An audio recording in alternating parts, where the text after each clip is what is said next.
What division of the military were you in? I was in the Armor Division, 40th Armor, Hell on Wheels, Company C. And what was your rank when you left the military? When I left, it was Staff Sergeant. I was a tank commander.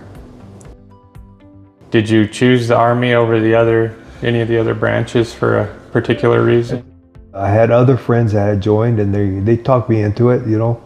And Vietnam was a big topic at that time during 65, 66, and I thought that'd be a good way, even as a freshman in high school, a senior in high school, to support, you know, our military. Did you join voluntarily? Yeah, I was in the Army Reserves. Okay. Spent 6 years from 66 to 72. And, you know, we did all kinds of maneuvers and practice and stuff like that. And I did do some, you know, active duty, about 6 months worth, you know. Were you in Vietnam? No, it was during the Vietnam War, but no, I didn't go to Vietnam. Did you travel overseas or no, anywhere? Just all stateside? It's all stateside, yes. Did you and any of your friends stay in the same company or yes, group? Yeah. You all joined together? All joined together. We joined together. We went to basic training together. And then after this, our MOSs, our military service occupations, they had different ones and I had different ones. It was funny because my MOS was a clerk typist, and I didn't know how to type, but that was the Army. And I used to gravitate to the tanks, the Armor 48 tanks, and one time they called me in and said, we see that you lean towards the tanks all the time, you're out there with the guys. And I said, yeah, I sure am. And they said, would you like to change your MOS? I said, you bet, I want to be out there with the men, you know.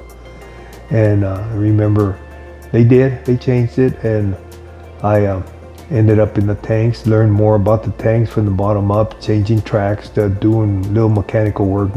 We had mechanics that did everything, but we'd help them out, and then doing maneuvers and starting off as a gunner, you know, loading up them big shells into the cannons, and ended up, after I think about 4.5 years later, I was promoted to tank commander, and that was pretty neat. We did our summer camps in different places, Fort Hood, you know, also in Camp Irwin, in Death Valley, and we went to San Luis Obispo, and that was up there.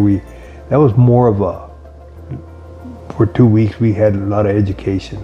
It wasn't doing the tanks and stuff. So it was interesting because I chose to go to the tanks. And I remember one time we were in bivouac there in Fort Hood, Texas, and we had gone 2 days and 2 nights without showers, and we were all over the place, you know, playing war.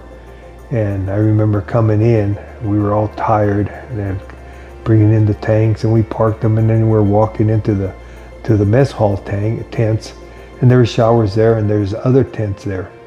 And here, the one side was rolled up from the big tent, and got to see all these. There's about 10 soldiers in there, all nice and crisp with green fatigue uniforms, having coffee. They were clerk typists. I said, oh, Nabu. I grew up in a mining family. I was 4th generation miner. My grandparents, my dad, my great grandparents, you know, they mined a little bit, but it was small mining, real caves and stuff.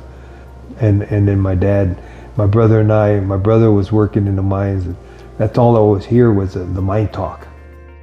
I got in the apprenticeship program, and after 4 years I graduated, and I was out in the mine with my tools, you know, working on shovels and drills, and they needed a team leader, so I put my name in, and I became the team leader of our group. It was the electrical department in the mine.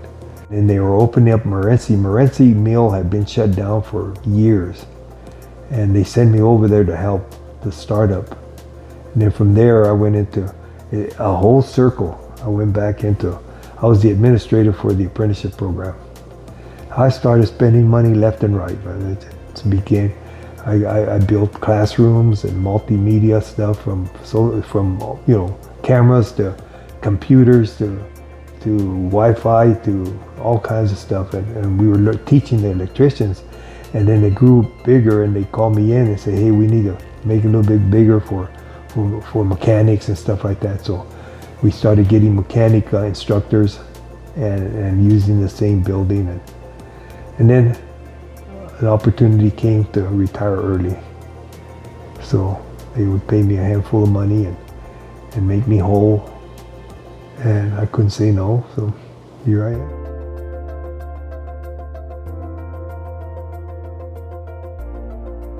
And I know you've spoken on kind of how you felt about being a veteran, but do you think the culture towards veterans is changing? I know the Vietnam era, it was probably really hard, but does it feel different now? Oh yes, by all means.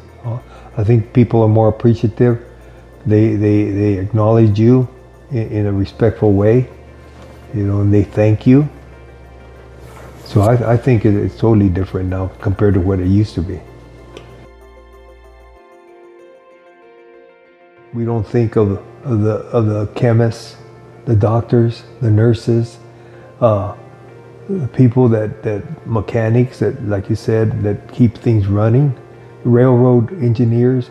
All this is pertaining to the services, some type of service that for the armed forces, and we overlook them. Our minds are, you went to war, Now everybody's on the team. The field of honor is to me a gesture of appreciation and to all veterans, and the parade, we need to celebrate our veterans.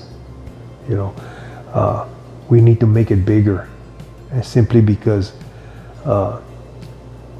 they deserve it. All veterans deserve it.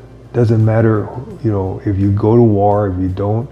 It's like a football team, Sometimes you might think you're not a veteran because you didn't go to war, but you're part of the team, ready to go if needed. I was on that team, ready to go.